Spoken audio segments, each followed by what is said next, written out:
श्री रामचंद्र प्रीत्यर्थे जपे विनियोगः।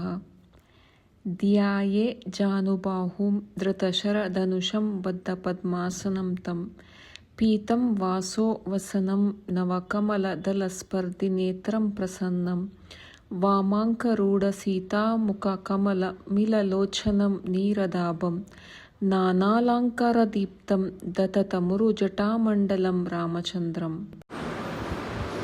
Hare Krishna, Palini here again. This time we're going to talk about Valmiki, the author of the Valmiki Ramayana. There are many Ramayana editions, and the Valmiki Ramayana is considered to be the most authorized of all. So Valmiki was born as Ratnakara to the sage Prashetaha and his wife. So when Ratnakara was a little boy, he went wandering in the forest and he got lost. His parents were looking for him, searching, calling his name, but they couldn't find him. He was found by a family of hunters, and those people took him in and raised him. When he was grown up, he became a husband and a father. And when drought overtook the land, he had to resort to something that is not very good. He became a thief, and he even sometimes murdered people. He would hide behind a tree and jump out and capture people and take everything that they owned. So one day Narada Muni came along the forest path, and Ratnakara jumped out from behind a tree and said, "Give me your veena." And Narada Muni said, "You know what? You are really going to have to suffer for the type of work that you do, because it's illegal. It's not even proper in God's eyes." So Ratnakara said, "Well, then what should I do? This is how I am supporting my family." So Narada Muni said, "You should go home and ask your wife and children if they're willing to take on part of the karmic reactions that you have incurred." So Ratnakara tied Narada Muni to a tree, and he went home and consulted his wife and children. No, they were not interested in suffering, taking any of the karmic reactions of their husband and father. So he came back to Narada Muni in the forest. He untied him. He said, "My family is not willing to help me by taking some of the karmic reactions." So Narada Muni said, "Then I shall initiate you into the chanting of the Lord's holy name.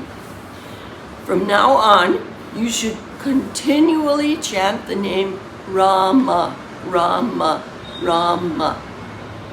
So Ratnakara tried, but because he was so sinful, his life was so destitute of all goodness, he was unable to chant the name of God. So then Narada Muni said, "Well then, you can chant the word for death. It's Mara, Mara, Mara, Mara." So Ratnakara found that easier to do. So he started chanting Mara, Mara, Mara, Mara, Mara, Mara. And without his knowing, he accidentally morphed into chanting the name of Rama, the name of God. He, in fact, he enjoyed this chanting so much that he continuously chanted for 60,000 years. By that time, the ants had built a big anthill over him. And one day Narada Muni came back to check on his disciple. So he heard the chanting, but it was muffled. He couldn't understand where the chanting was coming from. Then he saw this big, huge anthill, and he put his ear close and he heard the sound louder. So he started to pull away the dirt and the sand, and there was Ratnakara. So he said, because you emerged from an anthill, which is called Valmiki, your name will be Valmiki. So then Narada Muni went back to the heavenly planets. Valmiki then established a hermitage close to the bank of the Tamasa River, which is not far from the Ganga. And gradually disciples came, and his favorite and best disciple was Bharadwaj. So one day, Narada Muni came back to visit again to the ashram this time. And he told Valmiki that there is a person who is currently ruling this entire planet. His name is Ram. Valmiki had this question in his mind: who is there on this earth who has all good godly qualities? So he had asked Narada Muni, is there anyone on this earth planet who has all godly qualities, who's perfect in every way? So Narada Muni said, yes, there is a king named Ram. He is the most handsome. He is the most kind and benevolent. He rules this entire earth, and his capital city is Ayodhya. So he told him so many wonderful qualities of Lord Ram. Then Narada Muni took his leave and went back to his place in the heavenly planets. So Valmiki was lost, absorbed in the information that he had just acquired about Lord Ram. Then he stood up and he walked to the river. His disciple Bharadwaj came with him. And when he entered the river, the Tamasa River was very clear and cool and clean. And Valmiki felt joyful upon entering the river. He also noticed that there were beautiful forests on both sides of the river. And he took note that there was a pair of croucher birds, cranes, that were sitting on a branch. Actually, they weren't sitting, they were dancing. They were doing a mating dance in preparation for mating. And they were both feeling so happy, both of the birds.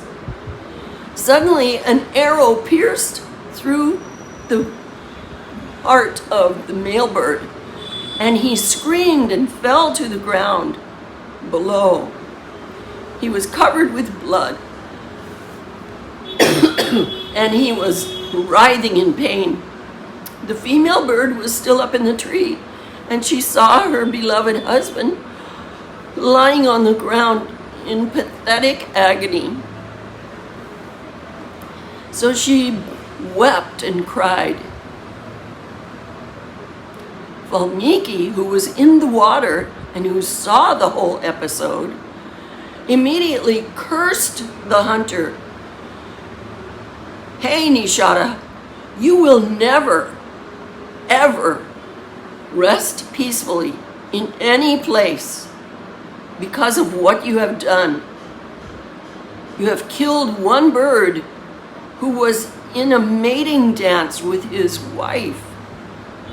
How could you be so cruel? So what came from his mouth surprised him and surprised his disciple, because it was actually a beautiful Sanskrit verse. It was rhyming, and it was poetic, and it was rhythmic. So Valmiki said to Bharadwaj, I don't know what just happened, but whatever I said, you please memorize it. So Bharadwaj memorized it, and then they walked back to the ashram. As Valmiki was sitting there, meditating on what had just taken place, Lord Brahma came on his swan carrier, and Valmiki was at first shocked that the universal grandsire had come to his humble ashram. But after he got over his initial surprise, he stood up and offered respects to Lord Brahma. Then he laid down on the ground in full dandavats. Then he stood up again and said, please come. They offered him a nice seat. They washed his feet. They offered him water to drink and inquired about the welfare of himself and his family and all the members of Brahmaloka. So then Lord Brahma, after answering all of his questions, he said, don't worry about the hunter. Don't worry about the fact that you cursed him. Your words were not actually your words, they were my words. And I asked Saraswati to enter your mouth so that the words that came out were actually my words. So the reason I did that is because it is time for you to begin writing the story of Lord Ram. I will provide all the visions that you need to see so that your words will be exactly correct. You will not add anything. You will not subtract anything. Everything that will come in your mind will be actually true.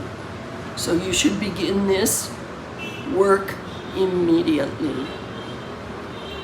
Then Lord Brahma climbed back on his swan carrier, and they all offered respects to him, and he flew away.